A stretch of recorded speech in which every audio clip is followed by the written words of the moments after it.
Do we really need to know how to Zill? I think this is one of the questions that comes up a lot during our education as an Oriental dancer. And I think there's different schools of thought on this. One is you're not a belly dancer unless you know how to Zill or play sagat, and it doesn't matter nowadays because no one uses them anymore unless it is within your style to use them. So this is completely my opinion on this, and you may feel differently, so I'd love to hear your thoughts about this. I think learning an instrument from the culture will automatically make you a better dancer. Given that there's a lot of history and cultural context with zills and sagat and being able to play them, and when the dancers played them and when they didn't have to play them anymore, I think it's really important to weigh in how much it can improve your knowledge as a dancer, as well as your understanding of the music, as well as understanding of the culture.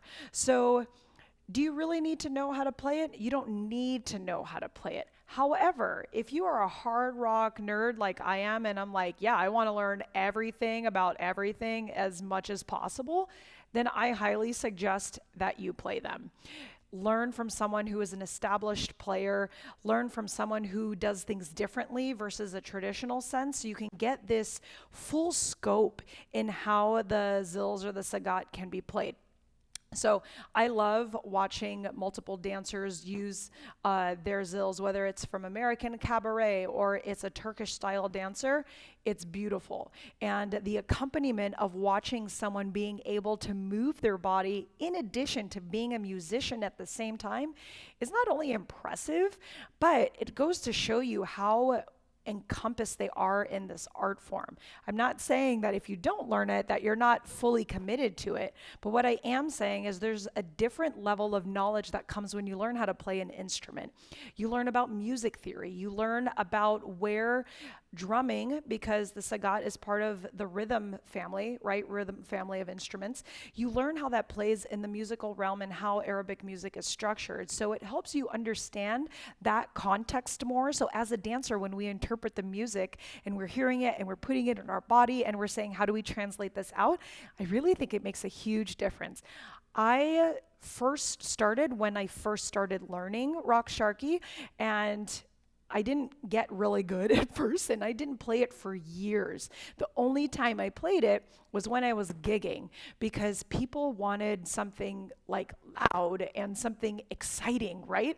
And so you have this factor of, is it entertaining? Or is it just for the art? Or, what realm would you actually need to learn it or want to learn it in? So it's something you might want to ask yourself, because it is a musical instrument. So you are learning different things and what to do, and it's not the same as dancing. Dancing with zills or sagat is like different. But you learn this kind of coordination that you may not get when you are not zilling or not playing some kind of instrument. I also somewhat relate it to when you're learning how to play tabla, and you learn where the dooms fall and the texts and the cause on the instrument, so you can understand more of the rhythms and more of the composition of Arabic music, but you also understand how to dance to them more. And so I feel that when you play finger cymbals, this also helps you in that realm. And it's just beautiful to see those who are playing it carry on this tradition that we've had for so many years in our dancing. So like I said, do you need to learn it? No, you don't need to learn it unless it's part of the stylization of which you want to focus in.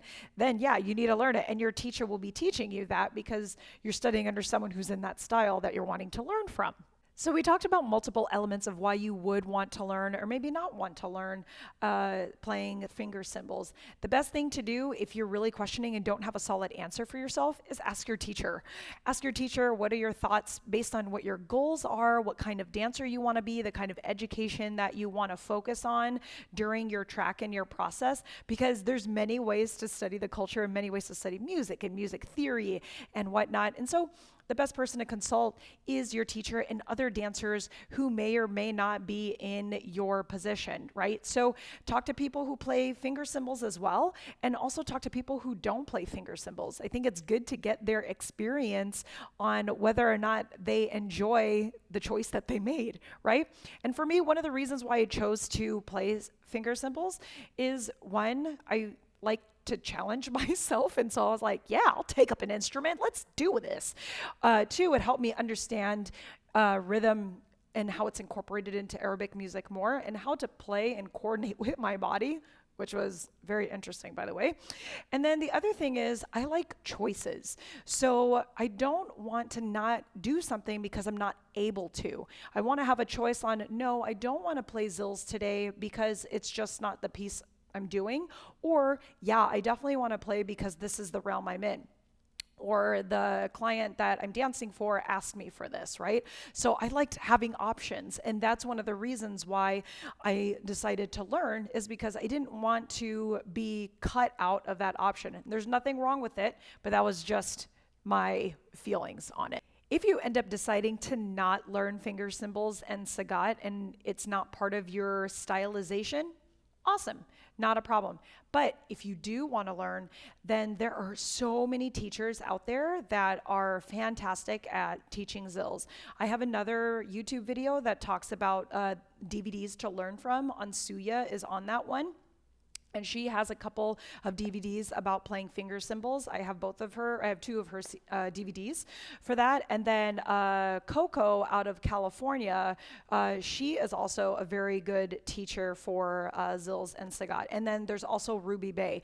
These dancers are fabulous, and they play the finger cymbals extremely well. So if you're like still on the fence, even after talking to your teacher and talking to other dancers, go watch them play. You know what I mean? Go watch them play and go watch them dance and do their thing while playing finger cymbals. I hope this gives you a little bit of clarity into figuring out whether or not you want to play zills or sagat in your dancing. But do you need to know how to play zills? No, you don't. One thing I would recommend that you do need to know is music theory. So if you feel that you are going to learn zills and sagat, that's an awesome way to find out a little bit more about music theory. And if you're not going to play, dive a little bit deeper into music theory and Arabic music composition, so that way you have a better and more well-rounded understanding. Thanks so much for watching my video today. Make sure you subscribe to my channel if you haven't already. And also, I teach online classes, so if you are interested in learning more from me, check down in the description below, click on the link, and you'll find more details about my online classes. Make it a great day.